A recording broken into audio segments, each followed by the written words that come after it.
Majoranca nuk u paraqit në mbledhjen e kërkuar nga gjysma e anëtarëve të Këshillit të Mandateve për të trajtuar kërkesën e SPAK për heqjen e imunitetit të Belinda Ballukut.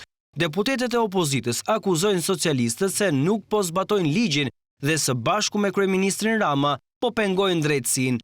Për herë të parë, Gazmend Bardhi lexoi publikisht arsyet sepse SPAK kërkon heqjen e mandatit të zëvendës kryeministres. Gjendja e lirë të Pandeurës paraqet rrezik real për mbledhjen e provave, për shkak të detyrës dhe funksionit që ajo ushtron si zëvendës kryeministër e Republikës Shqipërisë dhe ministër i infrastrukturës. Ekziston rreziku i largimit të Pandeurës Belinda Balluku, nisur nga sanksionet dhe marzhi i lartë që parashikon ligji për veprat penale që dyshohet, si dhe pasur parasysh rrethanën se këto vepra penale dyshohet se ajo i ka kryer disa herë dhe në bashkëpunim. Për shkak të rrethanave të faktit dhe personalitetit të Pandeurës, duke qenë në ushtrimin e funksionit të saj, për shkak të detyrës, ekziston rreziku që ajo do të kryejë krime të njëjtit lloj me atë për cilin po procedohet. Referuar dosjes, Bardhi thotë se nga hetimet e prokurorisë del se Balluku ka ushtruar presion ndaj dëshmitarëve të çështjes. Në vijim të hetimeve, nga përdorimi i metodave speciale, kanë rezultuar të dhëna se nga ana e Pandeurës Belinda Balluku, gjatë kohës që ajo është njohur me akuzën nga organi procedues dhe ushtron detyrën si zëvendës kryeministre e Republikës Shqipërisë dhe ministre e infrastrukturës dhe energjisë, ka ushtruar presion në forma të ndryshme ndaj personit të pyetur në këtë procedim, konkretisht një varësje të saj.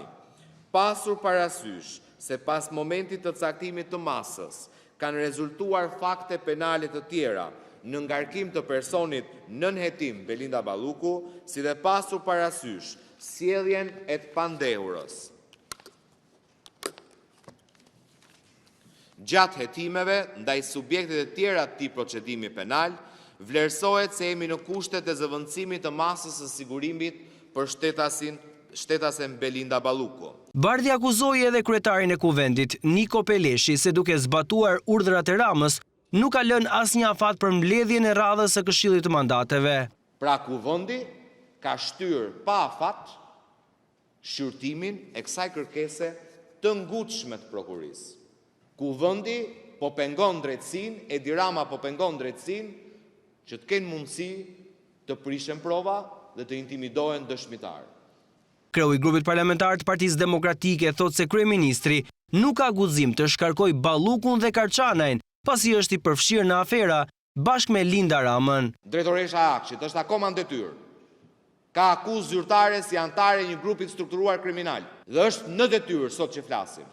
Kontrollon të gjitha sistemet e sigurisë kombëtare të një vendi antar të NATO-s dhe nuk guxon ta shkarkojë. Dhe dini pse nuk guxon ta shkarkojë, se dhe ajo e merr me vete si Belinda.